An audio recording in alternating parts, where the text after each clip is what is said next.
딸에게 온 청첩장을 받자마자 핸드폰을 집어들었습니다. 그런데 제 딸은 전화를 받지 않았어요. 우리 딸이 결혼한다는 소식, 그것도 한국 남자와. 믿을 수 없었습니다. 더 충격적인 건 청첩장에 쓰여 있던 한 줄. 저희 부부는 현재 새 생명을 기다리고 있습니다. 제 머릿속이 하얘졌어요. 남편은 분노로 가득 차서 당장 한국행 항공권을 예약했습니다.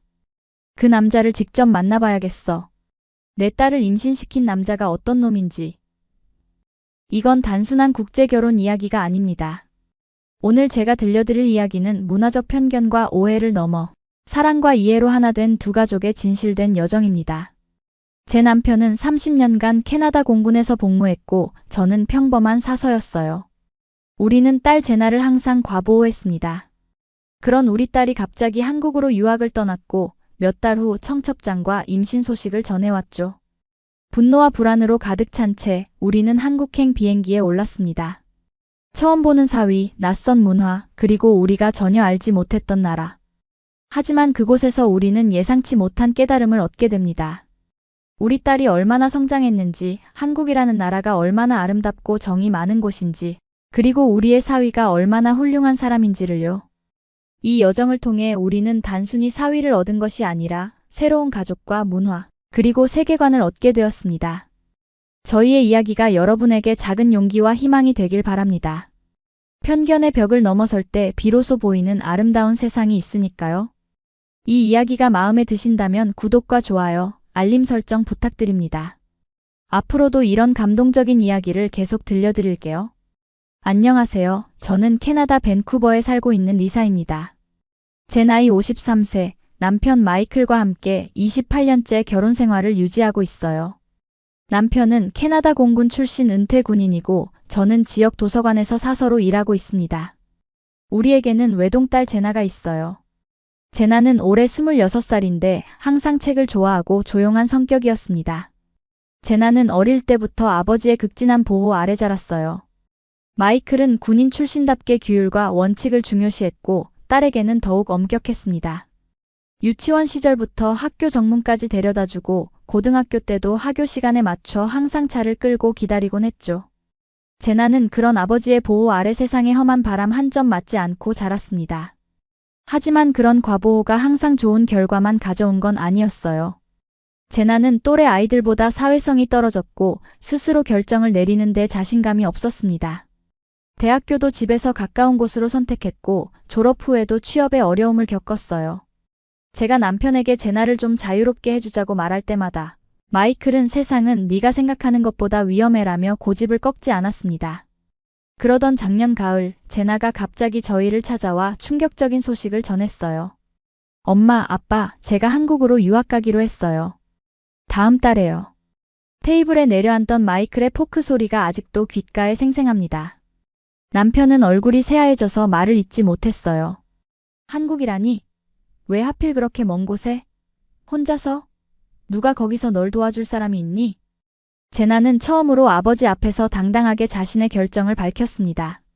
서울대학교에서 한국어 집중 과정에 합격했어요. 장학금도 받았고요. 이건 제 인생에서 처음으로 스스로 내린 결정이에요. 응원해주세요. 그날 밤 마이클은 잠을 이루지 못했고 저도 딸의 갑작스러운 결정에 불안했습니다. 하지만 한편으로는 제나가 드디어 자신의 삶을 스스로 개척하려는 모습에 은근한 희망이 생기기도 했어요. 결국 제나는 떠났습니다. 처음 몇 주는 매일 영상통화를 했지만 점차 연락이 뜸해졌어요. 그래도 가끔 보내오는 사진 속에서 제나가 점점 밝아지는 모습을 볼 수 있었습니다. 낯선 한국 음식을 먹는 모습, 한국 친구들과 함께 찍은 사진들, 그리고 무엇보다 예전엔 볼 수 없었던 환한 웃음이 담겨 있었어요. 그런데 6개월이 지난 어느 날 우편함에서 발견한 하늘색 봉투 하나가 우리의 인생을 완전히 바꿔놓았습니다. 그것은 청첩장이었어요. 봉투를 열자 한글과 영어로 작성된 결혼 안내문이 나왔습니다. 그리고 거기에는 충격적인 문장이 적혀 있었어요.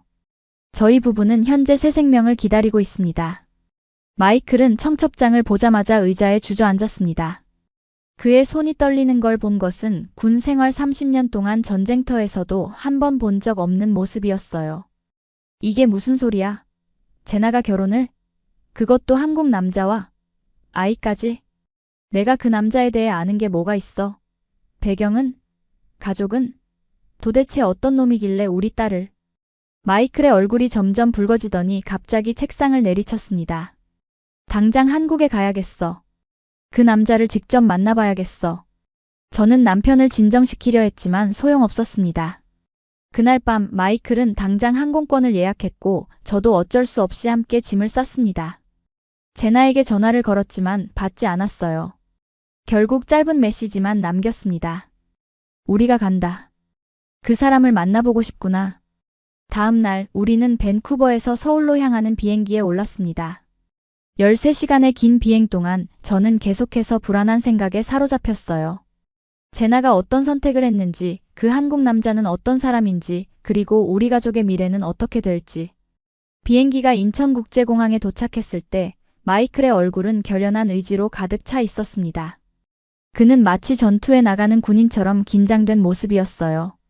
그 남자를 만나러 가자. 내 딸을 데려간 사람이 어떤 놈인지 직접 확인해 봐야겠어. 우리는 제나가 보내준 주소를 가지고 택시를 탔고 서울 시내로 향했습니다. 창밖으로 보이는 한국의 풍경은 생각보다 현대적이고 깨끗했어요. 고층 빌딩들과 세련된 도시 풍경, 그리고 어디에나 보이는 첨단 기술의 흔적들이 인상적이었습니다. 택시 기사님은 능숙한 영어로 우리에게 한국에 온 목적을 물었고 우리는 간단히 딸을 만나러 왔다고만 답했습니다. 한국어를 조금도 모르는 상태에서 낯선 나라에 온 우리는 불안감이 더 커질 뿐이었어요. 마침내 택시가 멈춘 곳은 서울 강남의 한 아파트 단지였습니다. 현대적인 건물들 사이로 잘 정돈된 조경이 눈에 들어왔어요. 우리가 주소를 확인하며 주저하고 있을 때 한 젊은 남자가 아파트 입구에서 우리를 향해 걸어오고 있었습니다. 리사 씨와 마이클 씨 맞으신가요? 제나의 부모님이시죠? 유창한 영어로 말을 건넨 그 남자는 바로 우리 딸의 남편, 그러니까 우리의 사위였습니다. 젊은 남자는 자신을 지우라고 소개했습니다. 그는 180cm가 넘는 키의 단정한 차림새였고 환한 미소로 우리를 맞았어요. 하지만 마이클의 얼굴은 여전히 굳어 있었습니다. 제나는 어디 있지? 남편이 첫마디는 차가웠어요. 지우는 침착하게 대답했습니다. 제나는 지금 병원에 있습니다. 정기검진이 있어서요. 곧 돌아올 겁니다. 먼저 집으로 들어오시죠. 오랜 비행 후에 쉬셔야 할 텐데요. 우리는 엘리베이터를 타고 15층으로 올라갔습니다. 문을 열자 깔끔하게 정돈된 아파트가 나타났어요. 현대적인 가구들과 세련된 인테리어, 그리고 곳곳에 놓인 한국 전통 소품들이 인상적이었습니다. 앉으세요. 차 한 잔 드릴게요. 지우가 부엌으로 향하는 동안 마이클은 거실 한쪽을 차지한 책장을 주시했습니다. 그곳에는 제나와 지우의 사진들이 놓여 있었어요. 한국의 아름다운 궁전 앞에서 찍은 사진, 바다가 보이는 절벽에서 함께 점프하는 사진, 그리고 눈 덮인 산에서 스키를 타는 모습까지. 모두 제나가 환하게 웃고 있는 모습이었습니다. 지우가 차를 가져왔을 때 마이클이 갑자기 질문을 던졌습니다. 자네는 뭐 하는 사람인가? 어떻게 우리 딸을 만났지? 지우는 차분하게 대답했습니다. 저는 사이버 보안 회사를 운영하고 있습니다. 한국 해병대 특수부대 출신인데 전역 후 군 동료들과 함께 회사를 창업했어요. 이 말에 마이클의 표정이 살짝 변했습니다. 그도 군인 출신이었기 때문이죠. 제나와는 서울대학교 한국어 프로그램에서 만났습니다. 제가 외국인 학생들을 위한 멘토링 프로그램에 자원봉사자로 참여했거든요. 제나는 처음엔 매우 소극적이었지만 한국 문화에 대한 호기심이 많았어요. 저는 그녀에게 서울 곳곳을 보여주며 한국 문화를 소개했고 그렇게 서로를 알아가게 되었습니다. 마이클은 여전히 의심스러운 눈초리로 지우를 바라보았습니다. 그래서 왜 그렇게 급히 결혼한 거지? 우리에게는 한마디 상의도 없이? 지우는 잠시 침묵했다가 진지한 표정으로 대답했습니다. 처음부터 말씀드리고 싶었습니다. 하지만 제나가 걱정했어요.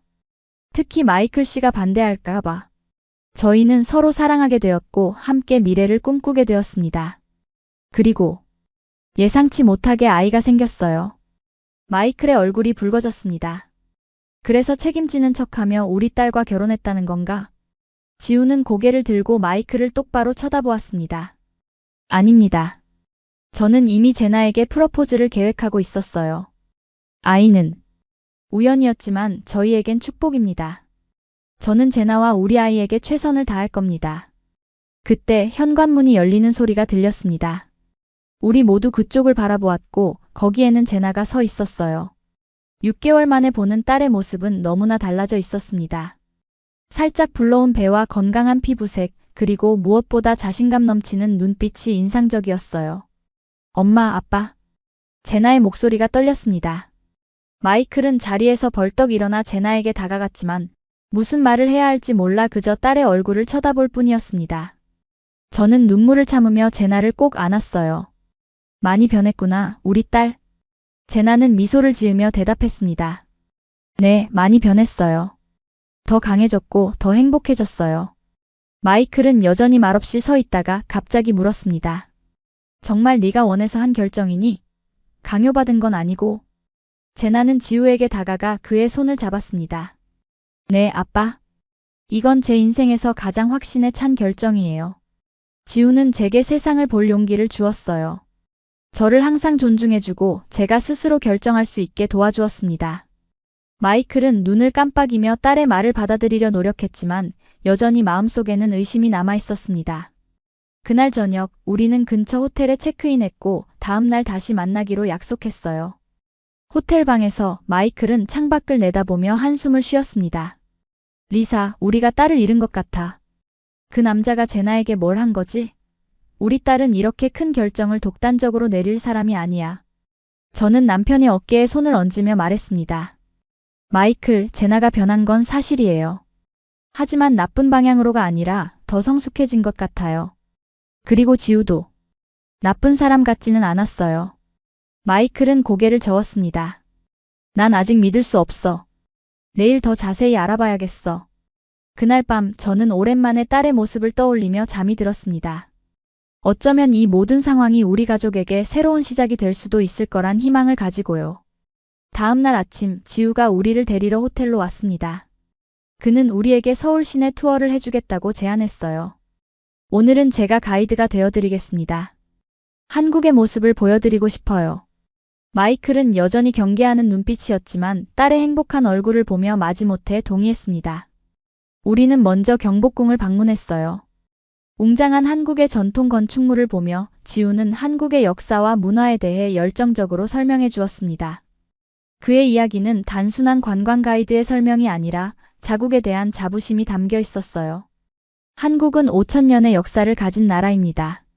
많은 침략과 어려움을 겪었지만 우리 민족은 항상 강인함과 지혜로 극복해왔어요. 마이클은 조용히 듣고 있다가 물었습니다. 자네는 해병대 출신이라고 했지? 지우는 고개를 끄덕였습니다.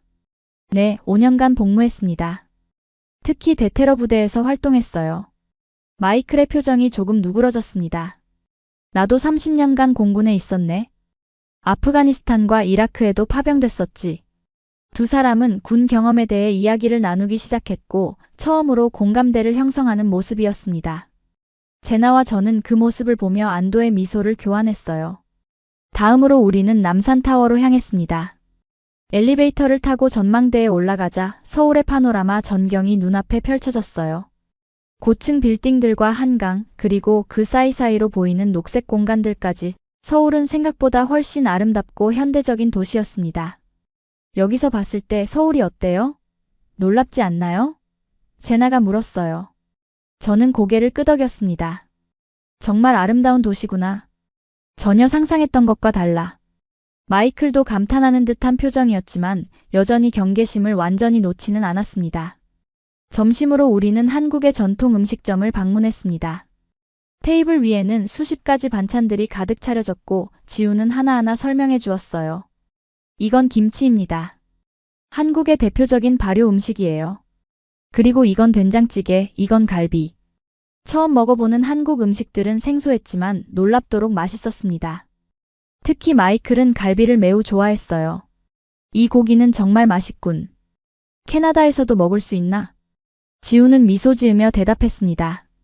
물론이죠. 요즘은 전 세계적으로 한국 음식이 인기가 많아요. 밴쿠버에도 좋은 한국 식당들이 많을 겁니다.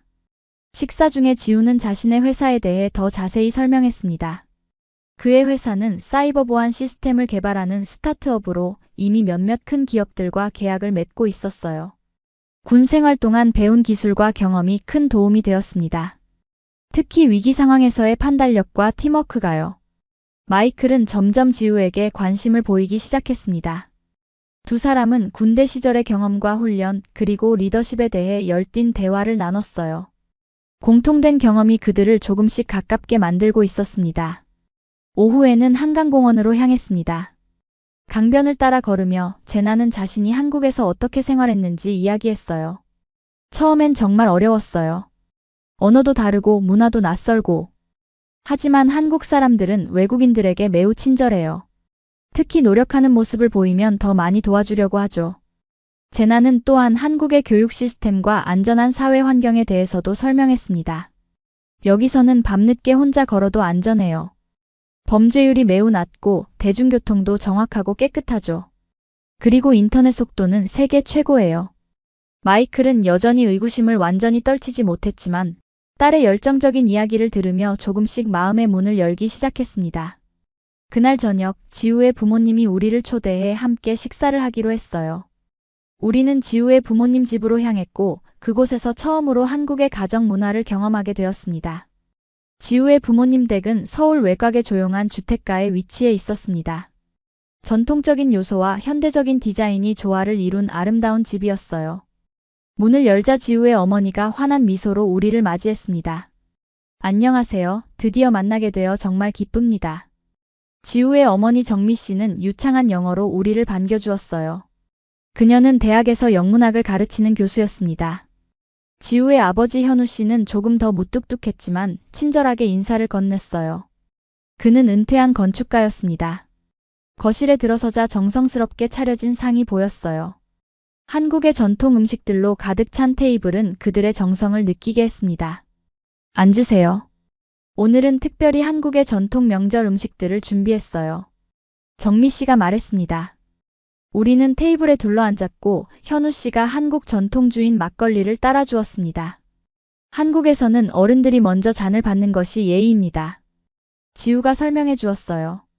마이클은 조금 어색한 표정으로 잔을 받았습니다. 문화적 차이에 적응하려고 노력하는 모습이었어요. 정미 씨가 음식에 대해 설명하기 시작했습니다. 이건 갈비찜이에요. 특별한 날에 먹는 음식이죠. 그리고 이건 잡채, 이건 전. 우리는 처음 보는 음식들을 조심스럽게 맛보기 시작했습니다. 놀랍게도 마이클이 한국 음식에 큰 관심을 보였어요. 특히 갈비찜을 매우 좋아했습니다. 정말 맛있군요. 한국 음식은 생각보다 훨씬 다양하고 풍부한 맛이 있네요. 정미 씨는 미소를 지었습니다. 한국 음식은 건강에도 매우 좋아요.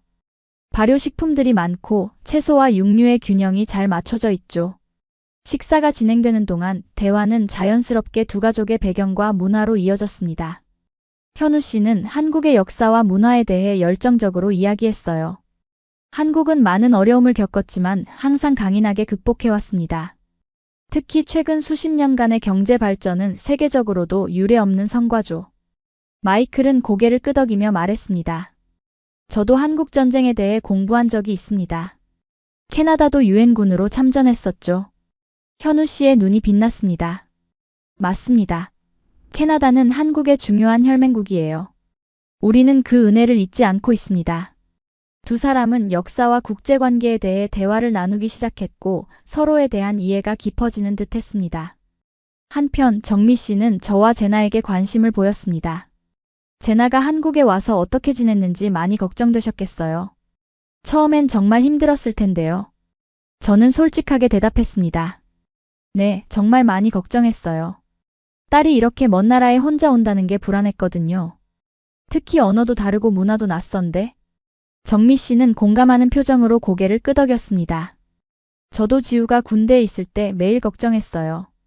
어머니의 마음은 다 비슷한가 봐요. 하지만 제나는 정말 훌륭한 젊은 여성이에요. 한국어도 빠르게 배우고 우리 문화도 잘 이해하려고 노력하고 있어요.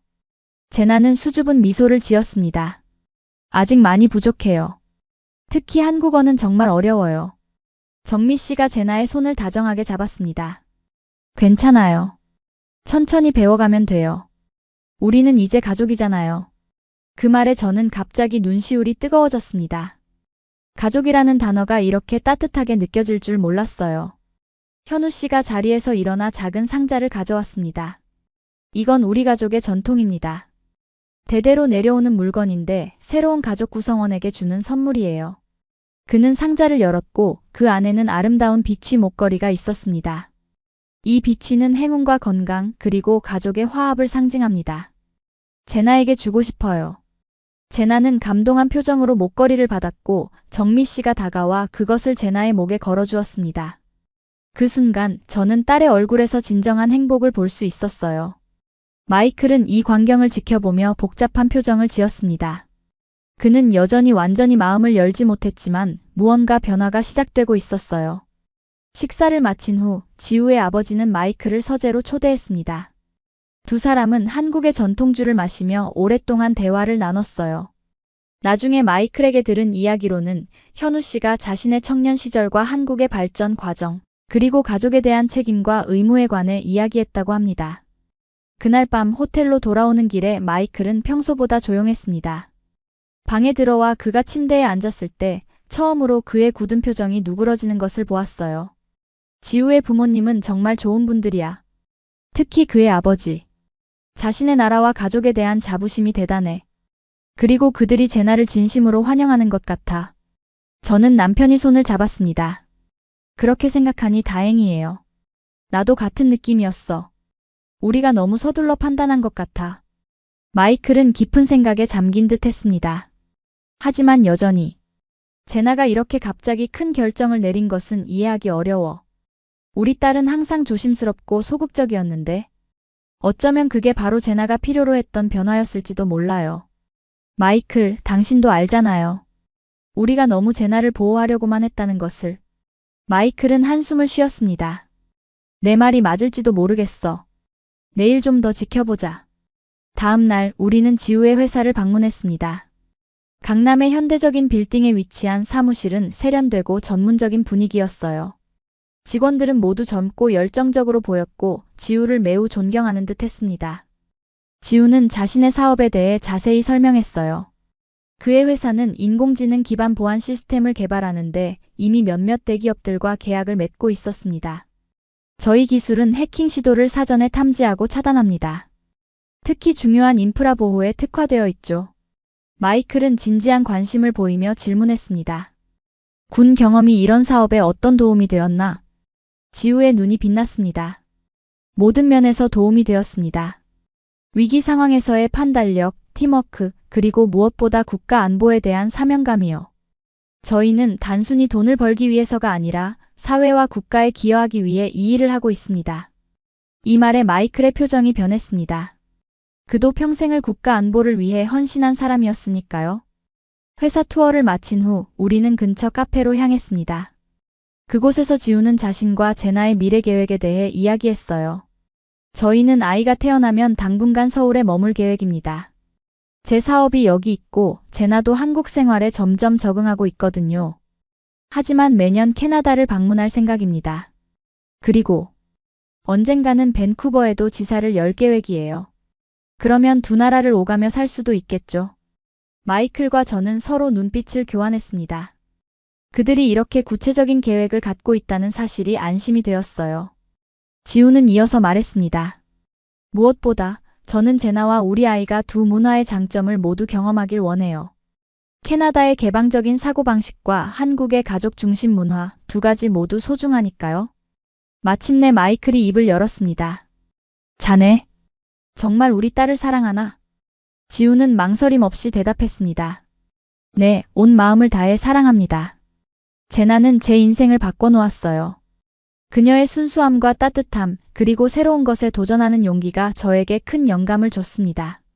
마이클의 눈에 처음으로 따뜻한 기색이 돌았습니다. 좋아. 자네를 조금 더 알아가고 싶네. 다음 날 지우는 우리를 특별한 장소로 데려갔습니다. 한국의 전통 사찰인 조계사였어요. 번화한 도심 한가운데 자리 잡은 고즈넉한 절은 마치 시간이 멈춘 듯한 평화로움을 느끼게 했습니다.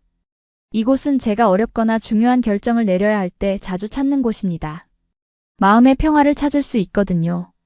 우리는 사찰 안을 천천히 거닐었습니다. 아름다운 단청과 웅장한 불상, 그리고 은은하게 퍼지는 향 냄새가 마음을 차분하게 만들었어요. 한 구석에 자리를 잡고 앉자 지우가 조용히 말을 이어갔습니다. 저는 처음 제나를 만났을 때 그녀가 얼마나 특별한 사람인지 바로 알았습니다. 겉으로는 소극적이고 자신감 없어 보였지만 그 안에는 엄청난 가능성과 순수함이 있었어요. 마이클과 저는 조용히 듣고만 있었습니다. 제나는 한국 문화에 정말 진심으로 관심을 가졌어요. 대부분의 외국인들은 표면적인 것들만 보지만 제나는 깊이 이해하려고 노력했죠. 그리고 그녀는 제게 캐나다의 아름다움과 가치관을 가르쳐 주었습니다. 지우는 잠시 숨을 고르더니 진지한 표정으로 계속 말했습니다. 저는 제나에게 청혼하기 전 이곳에 와서 오랫동안 생각했습니다. 제가 과연 그녀를 행복하게 해줄 수 있을지, 서로 다른 문화와 배경을 가진 우리가 진정한 가족이 될 수 있을지. 그리고 결론은 예스였습니다. 저희는 서로의 다름을 존중하고 그 다름에서 새로운 가치를 창조해낼 수 있을 거라고 믿었어요. 그의 진심 어린 말에 저는 마음이 움직였습니다. 마이클의 표정도 조금씩 누그러지는 것이 보였어요. 지우는 이어서 말했습니다. 제가 마이클 씨와 리사 씨께 부탁드리고 싶은 것이 있습니다. 저희의 결정을 인정해 주시고 우리 가족이 되어 주셨으면 합니다. 제나는 항상 부모님의 인정과 사랑을 원했어요. 특히 마이클 씨예요. 마이클은 눈을 깜빡이며 감정을 추스르려 애썼습니다. 그는 한참을 침묵하다가 마침내 입을 열었습니다. 나는 항상 제나를 보호하려고만 했어. 세상이 위험하다고 생각했고 딸이 상처받는 걸 원치 않았지. 하지만 그 과정에서 오히려 제나의 성장을 막았던 것 같아. 그는 지우를 바라보며 계속했습니다. 네가 우리 딸에게 준 것은 단순한 사랑이 아니라 자유와 자신감이었군. 그리고 그건 내가 주지 못했던 것이야. 처음으로 마이클의 눈에 눈물이 고였습니다. 30년 군 생활 동안 한 번도 약한 모습을 보인 적 없는 남편의 모습에 저도 감동했어요. 고맙네, 지우. 우리 딸을 행복하게 해줘서. 그날 저녁 우리는 제나와 지우의 집에서 함께 저녁 식사를 했습니다. 식사 중에 마이클이 갑자기 잔을 들어 올렸어요. 건배를 제안하고 싶네. 새로운 가족의 시작을 위해. 우리 모두 잔을 들어 부딪혔고 그 순간 긴장감이 완전히 사라졌습니다. 제나의 얼굴에는 오랜만에 보는 행복한 미소가 가득했어요. 식사 후 마이클은 제나를 발코니로 데려갔습니다. 둘은 오랫동안 대화를 나눴고 나중에 돌아왔을 때 두 사람 모두 눈시울이 붉어져 있었어요. 하지만 그것은 슬픔의 눈물이 아니라 서로를 이해하고 화해한 후의 감동의 눈물이었습니다. 마이클이 제게 속삭였습니다. 제나가 얼마나 성장했는지 이제야 알겠어. 우리 딸은 더 이상 보호받아야 할 아이가 아니야. 그녀는 자신의 삶을 스스로 개척해 나가는 훌륭한 어른이 되었어. 다음 날 우리는 제나와 지우와 함께 한국의 전통 혼례식을 준비하기로 했습니다. 비록 그들이 이미 법적으로는 결혼한 상태였지만 양가 부모님들이 모두 참석하는 전통의식을 통해 우리의 결합을 축하하고 싶었어요. 한복 가게에서 저와 마이클은 한국의 전통 의상을 입어보았습니다. 화려한 색상과 아름다운 디자인의 한복은 정말 인상적이었어요. 특히 마이클은 한복을 입고 거울 앞에 서서 오랫동안 자신의 모습을 바라보았습니다. 어떠세요, 아빠? 제나가 물었어요. 마이클은 미소를 지었습니다. 멋지군. 처음으로 나 자신이 진정한 국제인처럼 느껴지는데? 우리 모두 웃음을 터뜨렸고 그 순간 모든 걱정과 갈등이 완전히 사라졌음을 느꼈습니다. 전통 혼례식 준비를 위해 우리는 인사동의 전통 공예품 시장을 방문했어요. 그곳에서 아름다운 혼례 소품들을 구경하며 한국 문화의 섬세함과 아름다움에 다시 한번 감탄했습니다. 한국의 전통 문화는 정말 깊고 풍부하군요. 마이클이 말했어요. 지우가 고개를 끄덕였습니다. 네, 수천 년의 역사가 만들어낸 아름다움이죠. 하지만 한국은 전통만 있는 나라가 아니에요. 전통과 현대가 조화롭게 공존하는 곳이죠. 그 말에 저는 깊이 공감했습니다. 서울에 머무는 동안 우리는 첨단 기술의 도시 한가운데서 전통의 숨결을 느낄 수 있었으니까요. 그것은 마치 과거와 미래가 한 공간에 공존하는 듯한 특별한 경험이었습니다. 저녁에는 한강 유람선 투어를 했습니다. 밤의 서울은 화려한 네온과 빌딩 조명으로 빛나고 있었어요. 한강을 따라 펼쳐진 도시의 스카이라인은 마치 미래 도시를 보는 듯 했습니다. 유람선 위에서 제나가 조용히 제 옆에 앉았습니다. 엄마, 정말 괜찮으신 거예요? 제 결정이 너무 갑작스러웠죠?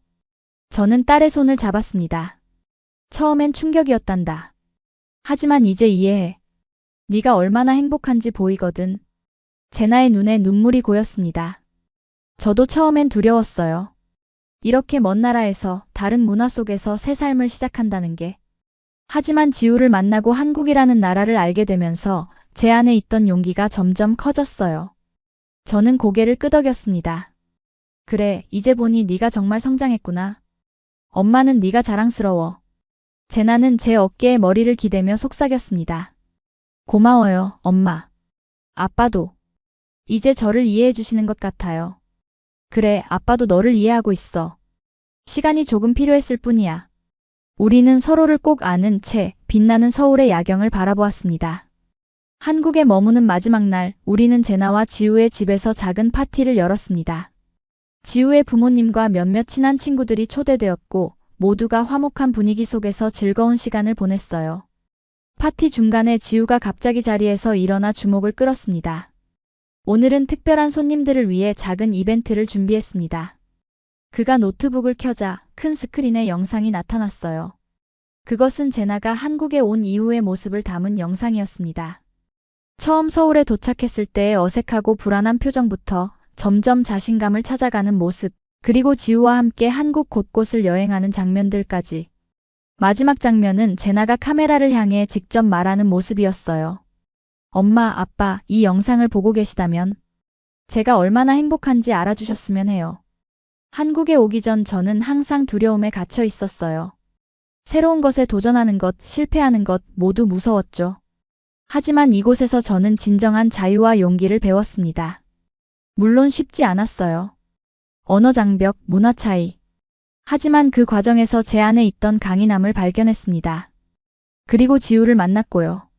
그는 제게 힘이 되어 주었고 저를 있는 그대로 사랑해 주었습니다. 엄마, 아빠, 저를 이해해 주셔서 감사해요. 곧 태어날 우리 아기가 할아버지, 할머니를 만날 날을 기다리고 있을게요. 사랑해요. 영상이 끝나고 방 안은 잠시 정적에 빠졌습니다. 마이클의 눈에는 눈물이 고여 있었고 저 역시 감동으로 말을 잇지 못했어요. 마이클이 자리에서 일어나 제나에게 다가갔습니다. 그는 딸을 꼭 안아주며 말했어요. 미안하다, 내 딸. 아빠가 너무 보호만 하려고 했어. 네가 이렇게 성장할 기회를 주지 못했던 것 같아. 제나도 눈물을 흘리며 아버지를 안았습니다. 아니에요, 아빠. 아빠가 항상 저를 사랑해 주셨기 때문에 제가 이곳에서 용기를 낼 수 있었어요. 그 후 마이클은 지우에게 다가갔습니다. 두 사람은 잠시 서로를 바라보다가 마이클이 먼저 손을 내밀었어요. 내 딸을 부탁하네, 아들. 지우는 감격에 찬 표정으로 마이클의 손을 잡았습니다. 네, 아버님. 제 목숨처럼 소중히 지키겠습니다. 마이클은 갑자기 지우를 끌어안았고 두 남자는 감동적인 포옹을 나누었습니다. 그 모습을 보며 모두가 박수를 쳤고 저는 눈물을 참을 수 없었어요. 파티가 끝난 후 우리 부부는 호텔로 돌아와 짐을 쌌습니다. 다음 날 아침 일찍 캐나다로 돌아가야 했거든요. 호텔 방에서 마이클은 창밖의 서울 야경을 바라보며 말했습니다. 생각해보면 내가 얼마나 편협했는지 모르겠어. 한국이라는 나라에 대해, 그리고 우리 딸의 선택에 대해서. 저는 남편의 어깨에 머리를 기대었습니다. 우리 모두 배웠어요. 때로는 놓아주는 것이 가장 큰 사랑일 수도 있다는 것을. 마이클은 고개를 끄덕였습니다. 맞아. 그리고 이제 우리에게는 새로운 가족이 생겼어. 한국에 있는 또 다른 가족. 다음 날 아침 공항에서 우리는 제나, 지우, 그리고 지우의 부모님과 작별 인사를 나누었습니다. 헤어짐은 슬펐지만 이것이 끝이 아님을 알았기에 마음이 편했어요. 아기가 태어나면 바로 연락할게요. 제나가 말했습니다. 마이클은 딸의 배에 조심스럽게 손을 얹었습니다. 할아버지가 될 생각을 하니 정말 신기하구나. 건강하게 잘 지내. 우리가 곧 다시 올게. 지우의 어머니가 제게 작은 상자를 건넸습니다. 이건 한국의 전통 출산 선물이에요. 아기가 태어나면 이것으로 첫 100일 잔치를 준비하는 데 도움이 될 거예요. 저는 감사의 마음으로 그녀를 안아주었습니다. 정말 고마워요. 우리 가족이 되어주셔서요. 마지막 작별 인사를 나누고 우리는 출국장으로 향했습니다. 떠나는 순간까지 제나와 지우는 손을 흔들며 우리를 배웅했어요. 비행기 안에서 마이클은 창밖을 내다보며 말했습니다.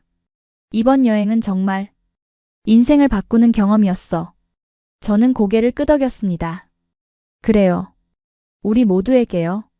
한국이라는 나라가 이렇게 아름답고 현대적이고 정이 많은 곳일 줄 몰랐어. 그리고 무엇보다 우리 딸이 이렇게 훌륭한 어른으로 성장할 줄도 몰랐지. 비행기가 서서히 하늘로 올라갈 때 저는 창밖으로 점점 작아지는 서울의 모습을 바라보았습니다. 이제 이곳은 단순한 외국이 아니라 우리 가족의 일부가 된 곳이었어요. 우리의 미래가 그리고 곧 태어날 손주의 미래가 함께할 나라였습니다. 캐나다로 돌아온 지 한 달 후 우리는 제나로부터 영상통화를 받았습니다. 그녀는 초음파 사진을 보여주며 기쁜 소식을 전했어요. 아기는 건강해요. 그리고 여자아이예요. 마이클은 처음으로 할아버지가 된다는 생각에 감격한 표정이었습니다. 정말 기쁘구나. 이름은 정했니? 제나와 지우는 서로 미소를 교환했습니다. 네, 소피아 지민이라고 지을 거예요. 소피아는 서양 이름이고 지민은 한국 이름이에요. 두 문화 모두를 담고 싶었거든요. 저는 그 이름이 마음에 들었습니다. 소피아 지민. 정말 아름다운 이름이구나. 두 문화가 조화롭게 어우러진 느낌이야.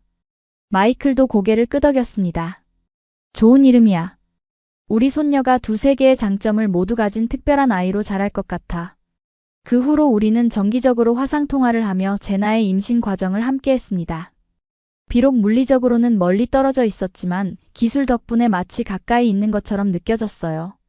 지우는 항상 제나의 옆에서 그녀를 돌봐주었고 그의 부모님도 자주 찾아와 한국의 전통적인 방식으로 임산부를 케어했습니다. 한국에는 태교에 관한 오래된 전통이 있다고 해요. 임신부가 아름다운 것을 보고 좋은 음악을 듣고 긍정적인 생각을 하면 아이에게 좋은 영향을 준다는 믿음이죠. 제나는 이러한 전통을 따르며 한국의 아름다운 궁궐과 정원을 자주 방문했다고 했습니다. 한국의 임신 문화는 정말 특별해요, 엄마. 모든 가족이 함께 아기의 탄생을 준비하는 느낌이에요. 지우 어머니는 매일 영양가 있는 음식을 가져다 주시고 태교의 좋은 책들도 추천해 주세요. 저는 이런 이야기를 들으며 안심했습니다. 제나가 낯선 나라에서도 충분한 사랑과 보살핌을 받고 있다는 사실이 고마웠어요. 우리도 준비를 시작했습니다. 마이클은 집의 빈 방을 손녀를 위한 공간으로 꾸미기 시작했어요. 캐나다와 한국 문화를 모두 반영한 아기방을 만들고 싶다며 열정을 보였죠. 아기방에 한국의 전통 문양과 색상을 넣고 싶어.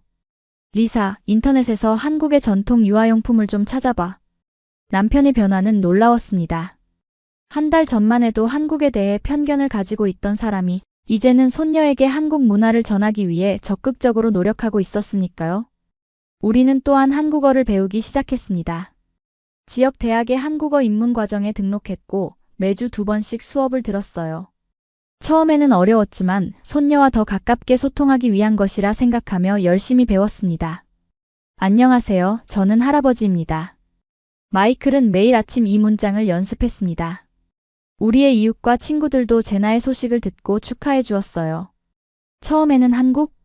하며 놀라는 반응이 대부분이었지만 우리가 경험한 이야기와 한국의 문화, 그리고 지우에 대한 이야기를 들려주자 점차 이해하기 시작했습니다. 특히 마이클의 군대 동료들은 지우가 한국 해병대 특수부대 출신이라는 사실에 큰 관심을 보였어요. 그들은 마이클의 집에 모여 한국의 전통주인 소주를 마시며 밤늦게까지 이야기를 나누곤 했습니다. 자네들이 알아야 해. 한국의 해병대는 세계적으로 인정받는 강한 군대야. 우리 사위는 그 중에서도 특수부대였어. 마이클의 자랑스러운 목소리를 들으며 저는 미소 지었습니다. 그가 얼마나 큰 변화를 겪었는지 새삼 실감했으니까요. 시간이 흐르고 제나의 출산일이 가까워졌습니다. 우리는 즉시 한국으로 떠날 준비를 시작했어요. 이번에는 첫 방문 때와 달리 설렘과 기대로 가득했습니다. 출발 전날 우리는 소피아 지민을 위한 선물을 챙겼습니다. 캐나다의 전통 퀼트 담요, 메이플 시럽으로 만든 유기농 과자, 그리고 밴쿠버의 아름다운 풍경이 담긴 그림책들이었어요. 우리의 문화도 손녀에게 전해주고 싶었거든요. 비행기를 타기 전 마이클이 제 손을 꼭 잡았습니다. 생각해보면 정말 신기한 일이야, 리사. 몇 개월 전만 해도 나는 한국이라는 나라에 대해 거의 아는 게 없었어. 그저 먼 아시아의 한 국가일 뿐이었지. 그런데 이제는 우리 가족의 일부가 되었어. 저는 남편이 손을 마주 잡았습니다. 인생은 예측할 수 없는 법이죠. 하지만 그게 또 인생의 아름다움인 것 같아요. 예상치 못한 곳에서 새로운 행복을 발견하는 거요. 우리는 다시 한국 땅을 밟았습니다. 이번에는 모든 것이 달랐어요. 낯설음 대신 친근함이, 불안 대신 기대감이 가득했습니다. 인천공항에 도착하자 지우가 환한 미소로 우리를 맞이했습니다. 마이클 씨, 리사 씨, 잘 오셨습니다. 제나는 병원에 있어요. 진통이 시작됐거든요. 우리는 서둘러 택시에 올라 서울의 한 대형 병원으로 향했습니다. 긴장된 마음으로 병원에 도착했을 때 지우의 부모님도 이미 와 계셨어요. 정미 씨는 저를 보자마자 따뜻하게 안아주었습니다. 드디어 오셨군요. 제나는 지금 진통 중이에요. 하지만 걱정 마세요. 모든 게 정상적으로 진행되고 있어요. 우리는 함께 대기실에서 기다렸습니다. 마이클과 지우의 아버지는 나란히 앉아 조용히 이야기를 나눴고 저와 정미 씨는 출산 준비물들을 확인했어요. 두 가족이 함께 이 순간을 기다리는 모습이 너무나 자연스럽게 느껴졌습니다. 몇 시간 후 의사가 웃는 얼굴로 우리에게 다가왔습니다. 축하합니다. 건강한 여자아이가 태어났어요. 엄마도 아기도 모두 건강합니다. 우리 모두 기쁨의 눈물을 흘렸습니다. 특히 마이클은 처음으로 할아버지가 된 감격의 말을 잊지 못했어요. 잠시 후 우리는 병실로 들어갈 수 있었습니다. 침대에 누워있는 제나는 피곤해 보였지만 그녀의 눈빛은 행복으로 빛나고 있었어요. 그리고 그녀의 품에는 작고 소중한 생명이 안겨 있었습니다. 엄마, 아빠, 이쪽으로 오세요. 소피아 지민을 만나보세요. 우리는 조심스럽게 아기에게 다가갔습니다. 붉은 얼굴의 작은 아기는 세상에서 가장 아름다운 존재였어요. 마이클은 떨리는 손으로 아기의 작은 손가락을 만졌습니다. 안녕, 소피아 지민. 할아버지란다. 정말 반가워. 그 순간 아기가 마이클의 손가락을 꼭 붙잡았습니다.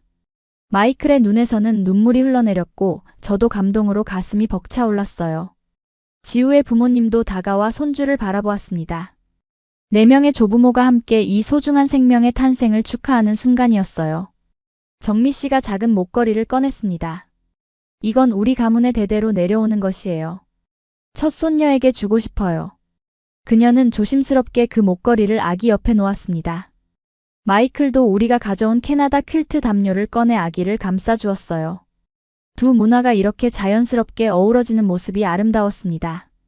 그날 밤 병원 카페테리아에서 우리 두 가족은 함께 식사를 했습니다. 대화는 자연스럽게 소피아 지민의 미래로 이어졌어요. 소피아 지민은 정말 특별한 아이가 될 거예요. 정미 씨가 말했습니다. 두 문화의 장점을 모두 배울 수 있으니까요. 마이클이 고개를 끄덕였습니다. 맞아요. 캐나다의 자유로움과 한국의 예의와 근면함. 둘 다 중요한 가치죠. 지우의 아버지가 잔을 들었습니다. 우리 함께 맹세합시다. 소피아 지민이 두 세계 사이에서 길을 잃지 않도록 우리 모두가 그녀를 지지하고 사랑하겠다고요. 우리 모두 잔을 들어 그 맹세에 동참했습니다. 그 순간 우리는 더 이상 캐나다인과 한국인이 아니라 한 아이의 미래를 함께 꿈꾸는 하나의 가족이었어요. 소피아 지민의 탄생 후 우리의 삶은 완전히 바뀌었습니다. 마이클과 저는 계획을 수정해 2달 동안 서울에 머물기로 했어요. 제나와 지우를 돕고 손녀와 더 많은 시간을 보내기 위해서였습니다. 우리는 제나의 아파트 근처에 작은 원룸을 빌렸고 매일 아침 손녀를 보러 갔어요. 한국의 산후조리 문화는 매우 특별했습니다. 제나는 3-7일이라 불리는 21일간의 회복 기간 동안 특별한 관리를 받았어요.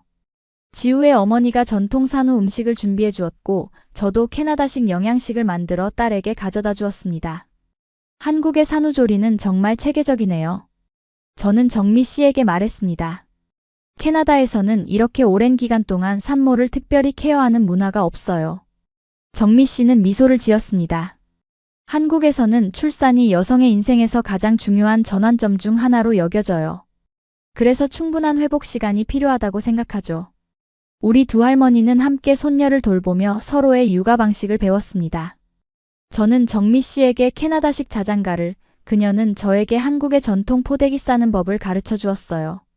이렇게 두 문화의 지혜가 자연스럽게 교류되었습니다. 마이클도 새로운 역할에 적응해가고 있었어요. 그는 매일 아침 소피아 지민을 안고 서울의 공원을 산책했습니다. 처음에는 어색해하던 그가 점점 자신감 있게 아기를 돌보는 모습을 보며 저는 남편이 또 다른 면을 발견하게 되었어요.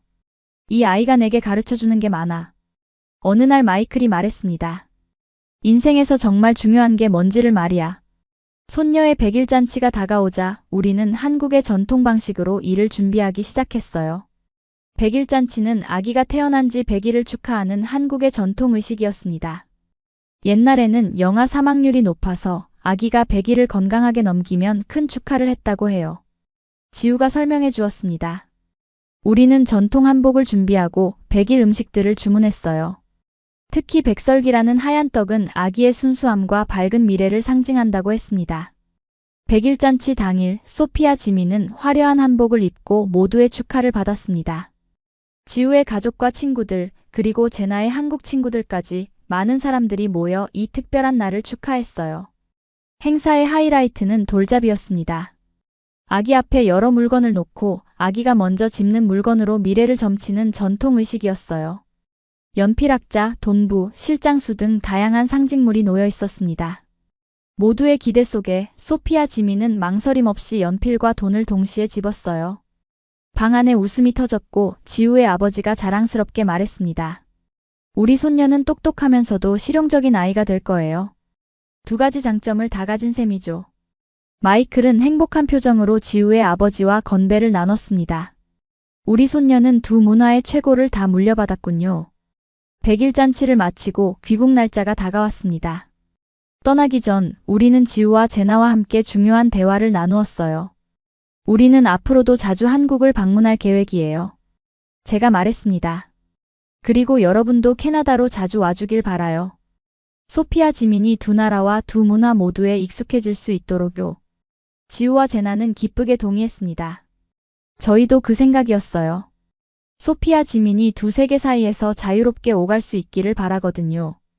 마이클이 진지한 표정으로 말했습니다. 그리고 우리도 한국어를 계속 배울게. 손녀와 더 가깝게 소통하고 싶어. 지우는 감동한 표정으로 마이클의 어깨를 두드렸습니다. 저도 영어를 더 열심히 공부할게요, 아버님. 가족 간의 소통이 가장 중요하니까요. 떠나는 날 아침 공항에서의 작별은 쉽지 않았습니다. 소피아 지민을 안고 그녀의 작은 얼굴에 키스를 하는 것이 마지막일 것만 같았어요. 곧 다시 보자, 우리 예쁜 손녀. 마이클이 속삭였습니다. 할아버지가 많이 사랑한다. 제나와 지우는 우리를 끝까지 배웅해 주었고 마지막 포옹을 나누며 약속했습니다. 6개월 후에 밴쿠버에서 만나요. 소피아 지민의 첫 캐나다 방문이 될 거예요. 비행기가 이륙할 때 저는 창밖으로 작아지는 서울의 모습을 바라보았습니다. 이제 이 도시는 더 이상 낯선 곳이 아니었어요. 우리 가족의 일부가 된 곳, 소피아 지민의 고향인 곳이었습니다. 마이클이 제 손을 잡았습니다. 누가 상상이나 했겠어? 우리 딸이 한국에서 새 삶을 시작하고 우리가 한국인 사위를 얻고 한국과 캐나다 혼혈의 손녀를 갖게 될 줄? 저는 미소를 지었습니다. 인생은 예측할 수 없는 여행이죠. 그리고 우리의 여행은 이제 막 시작된 것 같아요. 캐나다로 돌아온 후 우리의 집은 한국 문화로 가득 채워졌습니다. 거실 한쪽에는 한국의 전통 장식품들이 자리 잡았고 부엌에는 김치 냉장고가 설치되었어요. 마이클은 매일 아침 한국어 공부를 하며 소피아 지민과의 화상통화를 준비했습니다. 안녕, 우리 예쁜 손녀. 마이클은 매일 같은 인사로 통화를 시작했어요. 소피아 지민은 빠르게 성장했고 우리는 그 과정을 화면을 통해 지켜보았습니다. 그녀의 첫 웃음, 첫 뒤집기, 첫 기어가기. 비록 물리적으로는 멀리 떨어져 있었지만 기술 덕분에 중요한 순간들을 함께 할 수 있었어요. 우리의 이웃과 친구들도 변화했습니다. 처음에는 한국에 사는 딸에 대해 의아해하던 사람들이 이제는 한국 문화와 음식에 관심을 보이기 시작했어요. 마이클은 친구들을 초대해 한국 요리를 대접하고 서울에서의 경험을 나누었습니다. 한국은 우리가 생각했던 것과 완전히 달라. 마이클은 자랑스럽게 말했습니다. 세계에서 가장 안전하고 기술적으로 발전된 나라 중 하나야. 그의 군대 친구들은 특히 한국의 군사력과 방위산업에 관심을 보였고, 지우의 군 경험에 대해 끊임없이 질문했어요. 마이클은 자신의 사위가 한국 해병대 특수부대 출신이라는 사실을 자랑스럽게 이야기했습니다. 저는 지역 도서관에서 한국의 문화와 역사라는 소규모 강좌를 시작했습니다. 처음에는 몇 명만 참석했지만 점차 관심을 갖는 사람들이 늘어났어요. 저는 서울에서의 경험과 한국의 음식, 예술, 그리고 가족 문화에 대해 이야기했습니다. 한국은 전통과 현대가 완벽하게 조화를 이루는 나라예요. 저는 수업 중에 말했습니다. 천년된 궁궐 바로 옆에 초현대식 건물이 있고 첨단 기술 속에서도 가족과 전통 가치를 중요시하죠. 도서관은 한국 관련 서적과 자료들을 더 많이 구비하기 시작했고, 저는 정기적으로 한국 문화의 밤 행사를 주최했어요. 한국 음식을 나누고 영화를 상영하고 때로는 한국에서 유학 온 학생들을 초대해 문화교류의 장을 마련했습니다. 마이클은 더 큰 변화를 꾀했습니다. 그는 지역 제향군인회에서 한- 캐나다 참전 용사 교류 프로그램을 제안했어요. 한국전쟁에 참전했던 캐나다 노병들과 한국의 참전 용사들을 연결하는 프로그램이었습니다. 우리는 역사적으로 혈맹관계야. 마이클은 회의에서 열정적으로 말했습니다. 이 프로그램은 두 나라의 유대를 더욱 강화할 거야. 그의 제안은 큰 호응을 얻었고 몇 달 후 첫 번째 교류 행사가 밴쿠버에서 열렸습니다. 한국에서 온 참전 용사들은 캐나다의 동료들과 감동적인 만남을 가졌고 두 나라 간의 우정이 더욱 깊어졌어요. 한편 제나와 지우는 서울에서 새로운 도전을 시작했습니다. 제나는 한국 대학교에서 외국인 학생들을 위한 상담사로 일하기 시작했고, 지우의 회사는 캐나다 시장 진출을 준비하고 있었어요. 저희가 캐나다에 지사를 열면 1년에 몇 달은 밴쿠버에서 지낼 수 있을 것 같아요. 지우가 화상통화에서 말했습니다. 소피아 지민이 두 나라의 문화를 모두 경험할 수 있도록요. 그리고 마침내 소피아 지민의 첫 번째 생일이 다가왔습니다. 제나와 지우, 그리고 소피아 지민이 밴쿠버를 방문하기로 한 날이었어요. 우리는 몇 주 전부터 준비를 시작했습니다. 집의 모든 모서리에 안전장치를 설치하고 아기 방을 완벽하게 꾸몄어요. 마이클은 직접 나무로 요람을 만들었고, 저는 한국과 캐나다의 전통 문양을 섞은 이불을 준비했습니다. 그들이 도착한 날, 공항은 감동과 기쁨의 눈물로 가득했습니다. 소피아 지민은 이제 걸음마를 배우고 있었고, 불안정한 걸음으로 우리에게 달려오는 모습은 세상에서 가장 아름다운 광경이었어요. 할아버지! 소피아 지민이 외쳤습니다. 그녀의 첫 말 중 하나가 한국어로 할아버지였다는 사실에 마이클은 눈물을 감추지 못했어요. 집으로 돌아오는 길, 마이클은 손녀를 무릎에 앉히고 창밖의 밴쿠버 풍경을 보여주었습니다. 여기가 할아버지, 할머니가 사는 곳이야. 너의 또 다른 고향이지. 그날 저녁 우리는 가족 모임을 열었습니다. 마이클의 형제들과 그들의 가족, 그리고 가까운 친구들이 모두 모여 소피아 지민의 첫 생일을 축하했어요. 테이블 위에는 캐나다의 전통 음식과 한국 요리가 나란히 놓였고 모두가 두 문화의 맛을 즐겼습니다. 이게 바로 진정한 문화적 조화지. 마이클의 형이 말했습니다. 음식부터 시작해서 우리는 한국식 돌잔치와 서양식 생일 파티를 결합한 특별한 행사를 준비했습니다. 소피아 지민은 전통 한복과 귀여운 생일 모자를 함께 착용했고 케이크 자르기와 돌잡이 의식을 모두 진행했어요. 이번에는 소피아 지민이 의사청진기를 집었고 모두가 환호했습니다. 우리 손녀는 의사가 될 거야. 마이클이 자랑스럽게 외쳤습니다. 지우의 부모님은 화상통화로 이 모든 순간을 지켜보았고 두 가족은 거리를 초월해 하나가 되었습니다. 행사가 끝난 후 우리는 밴쿠버의 아름다운 곳들을 함께 여행했습니다. 스탠리 파크의 거대한 나무들, 그랜빌 아일랜드의 활기찬 시장, 그리고 밴쿠버 섬의 평화로운 해변까지. 제나와 지우는 캐나다의 자연 경관에 감탄했고 소피아 지민은 새로운 환경을 호기심 어린 눈으로 탐험했습니다. 어느 날 우리는 모두 함께 밴쿠버 근교의 산에 올랐습니다. 정상에 도달했을 때 눈앞에 펼쳐진 태평양의 장엄한 전경이 우리를 압도했어요. 저기 저 너머에 한국이 있어. 마이클이 소피아 지민에게 말했습니다. 네가 태어난 곳이지. 바다 건너에 또 하나의 내 고향이 있단다. 지우가 고개를 끄덕였습니다. 네, 소피아 지민은 행운아예요. 두 개의 고향과 두 개의 문화를 가졌으니까요. 저는 문득 이 모든 여정이 얼마나 특별한지 깨달았습니다. 처음에는 충격과 분노로 시작된 이야기가 이제는 사랑과 이해, 그리고 문화적 조화로 가득 찬 아름다운 이야기가 되었으니까요.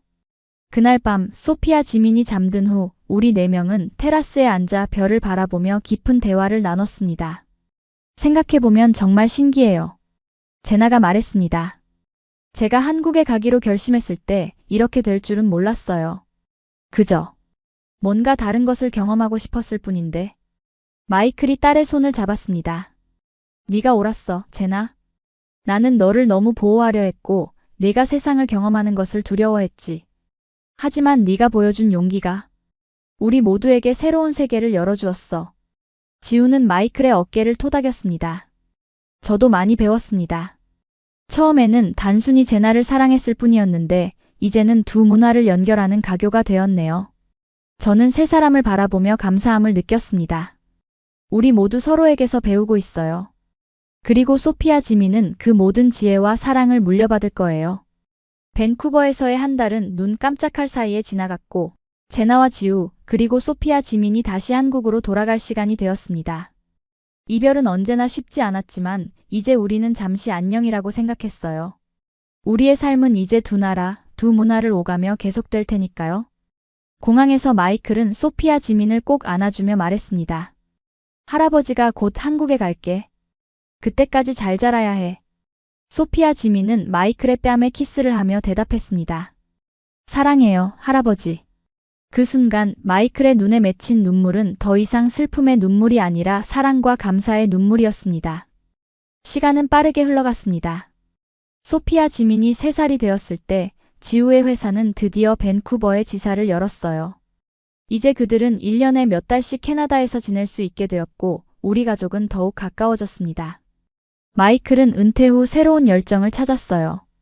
그는 한- 캐나다 문화교류센터를 설립하는 데 앞장섰고 많은 캐나다인들에게 한국 문화를 소개했습니다. 특히 그는 한국의 안보 상황과 군사 역사에 대한 강연을 자주 했고 양국 간의 군사 협력을 강화하는 데 기여했어요. 한국은 단순한 아시아의 한 국가가 아니야.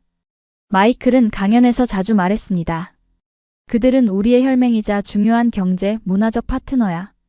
저 역시 변화했습니다. 도서관에서의 한국 문화 강좌가 인기를 얻자 저는 한국어와 문화를 가르치는 작은 학교를 시작했어요. 주로 한국으로 입양된 아이들의 부모님들이나 한국과 비즈니스를 하는 사람들이 수강생이었습니다.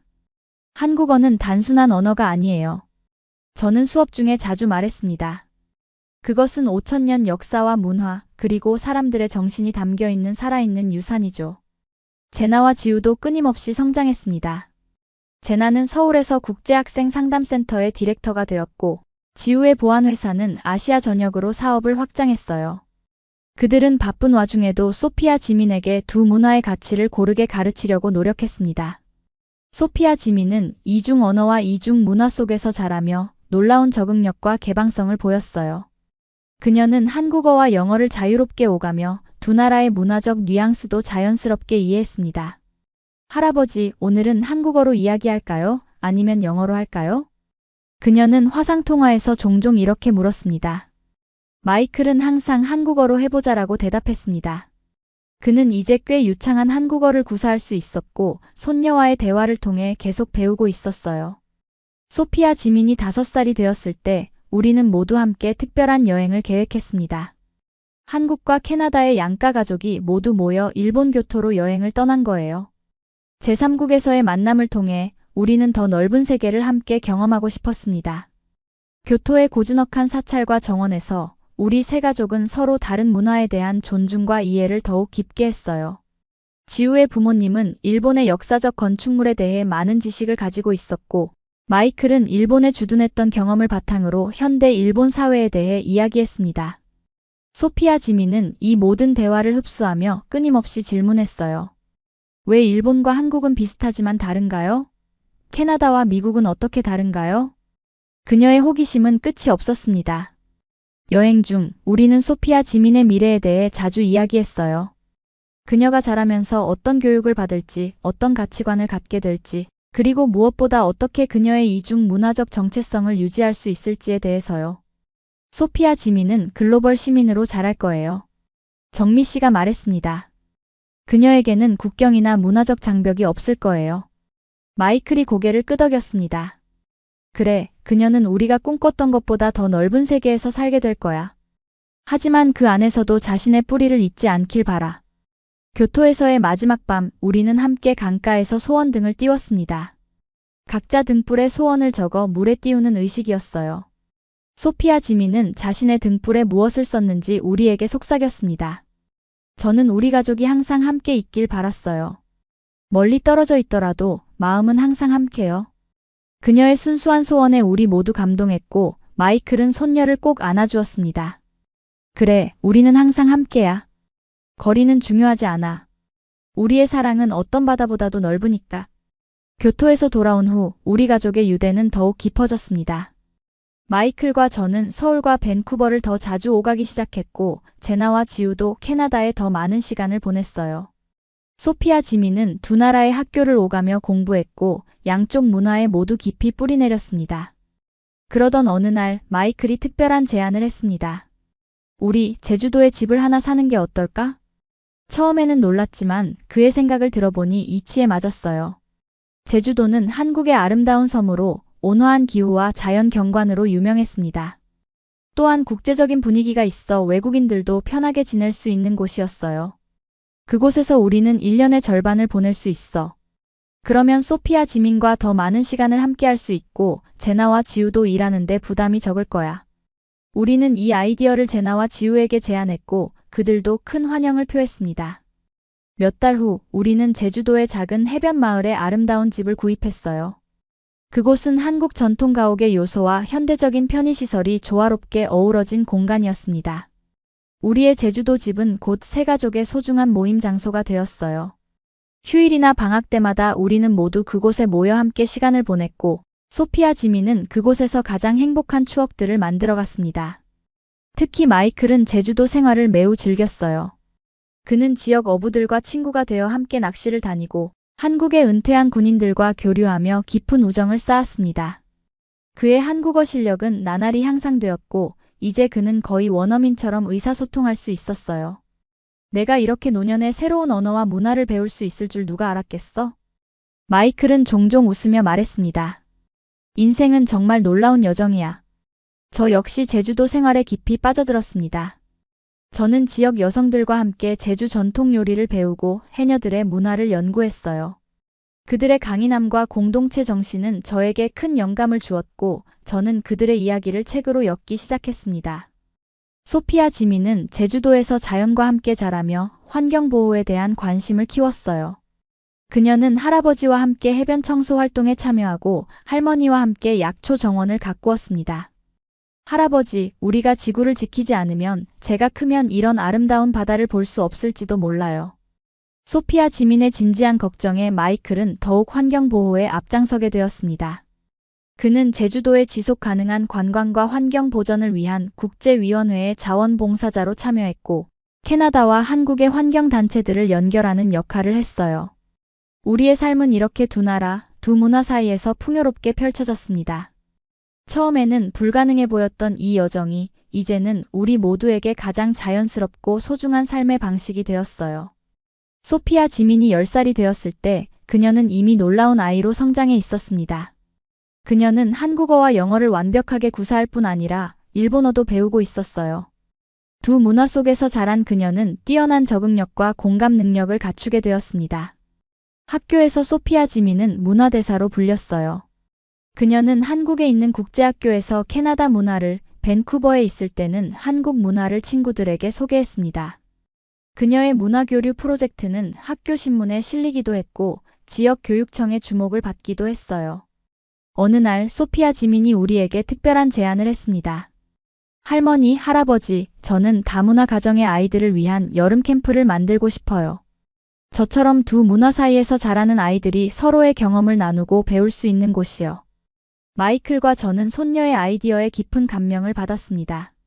우리는 즉시 그녀의 제안을 지원하기로 했고 제주도에 우리 집을 첫 번째 캠프 장소로 제공했어요. 지우와 제나도 이 프로젝트에 열정적으로 동참했습니다. 지우는 자신의 회사 동료들에게 후원을 요청했고, 제나는 국제학생센터를 통해 다문화 가정을 찾아 연락했어요. 그렇게 두세 개의 다리 브리지 비트윈 투 월즈라는 이름의 여름 캠프가 시작되었습니다. 첫 해에는 한국과 캐나다, 미국, 호주, 프랑스 등 다양한 국가에서 온 15명의 아이들이 참가했어요. 모두 다문화 가정에서 자란 아이들이었습니다. 캠프에서는 다양한 활동이 진행되었어요. 각 나라의 전통 음식 만들기, 문화교류 워크숍, 언어 배우기, 그리고 환경보호 프로젝트까지. 아이들은 서로의 배경을 존중하며 깊은 우정을 쌓아갔습니다. 마이클은 아이들에게 두 문화 속에서 살아가는 경험에 대해 이야기했습니다. 처음에는 어려울 수 있어. 어디에도 완전히 속하지 못한다고 느낄 수도 있지. 하지만 그것은 약점이 아니라 강점이야. 너희들은 한 가지 관점이 아니라 여러 관점에서 세상을 볼 수 있는 특별한 능력을 가지고 있어. 아이들은 마이클의 말에 깊이 공감했고 자신들의 경험을 나누기 시작했어요. 서로 다른 배경에서 왔지만 그들의 고민과 기쁨은 놀라울 정도로 비슷했습니다. 캠프는 큰 성공을 거두었고 다음 해에는 참가 신청이 2배로 늘었어요. 우리는 규모를 확장해 제주도에 더 큰 시설을 빌리고 더 많은 자원봉사자들을 모집했습니다. 소피아 지민의 캠프는 곧 국제적인 주목을 받기 시작했습니다. 한국과 캐나다의 교육부에서 관심을 보였고 여러 언론에서 이 독특한 문화교류 프로그램을 취재했어요. 심지어 유네스코에서도 이 프로그램을 다문화 교육의 모범 사례로 선정했습니다. 마이클과 저는 손녀가 이루어낸 성취에 깊은 감동을 받았습니다. 우리가 처음 한국에 갔을 때의 불안과 편견을 생각하면 이 모든 것이 꿈만 같았어요. 어느 날 저녁 제주도 집의 테라스에서 바다를 바라보며 마이클이 잠시 생각에 잠겼다가 말했습니다. 생각해보면 제나가 한국에 가겠다고 했을 때 나는 세상이 무너지는 줄 알았어. 내 딸이 낯선 나라에서 상처받을까봐, 우리와 멀어질까봐 두려웠지. 저는 남편이 손을 잡았습니다. 우리 모두 두려웠어요. 하지만 그 두려움을 넘어서니 이런 아름다운 세계가 열렸네요. 마이클은 고개를 끄덕였습니다. 그래, 우리가 편견을 버리고 마음을 열었을 때 비로소 진정한 가족의 의미를 깨달았어. 국적이나 문화가 아니라 서로에 대한 사랑과 존중이 가족을 만드는 거였지. 저 멀리 해변에서는 소피아 지민과 캠프 친구들이 모닥불을 피워놓고 노래를 부르고 있었어요. 다양한 언어의 노래가 밤바람을 타고 우리에게 전해졌습니다. 우리 손녀는 앞으로 더 놀라운 일들을 해낼 거야. 마이클이 말했습니다. 그녀는 우리가 꿈꾸지 못했던 세상을 만들어가고 있어. 저는 미소를 지었습니다. 그래요. 그리고 그건 모두 우리가 서로의 차이를 받아들이고 사랑으로 연결되었기 때문이죠. 그날 밤 별이 가득한 제주도의 하늘 아래 우리는 이 특별한 여정에 감사했습니다. 처음에는 충격과 반대로 시작된 이야기가 이제는 문화와 국경을 넘어 세상을 연결하는 아름다운 이야기로 피어났으니까요. 소피아 지민은 우리의 미래였고 그녀를 통해 우리는 더 넓고 풍요로운 세상을 보게 되었습니다. 그리고 우리의 이야기는 계속될 것입니다. 두 문화, 두 세계를 연결하는 사랑의 다리로서. 내 딸을 임신시킨 한국 남자를 만나러 갔을 때 나는 분노와 편견으로 가득 차 있었습니다. 하지만 그 여정을 통해 나는 새로운 세계를 발견했고 진정한 가족의 의미를 깨달았습니다.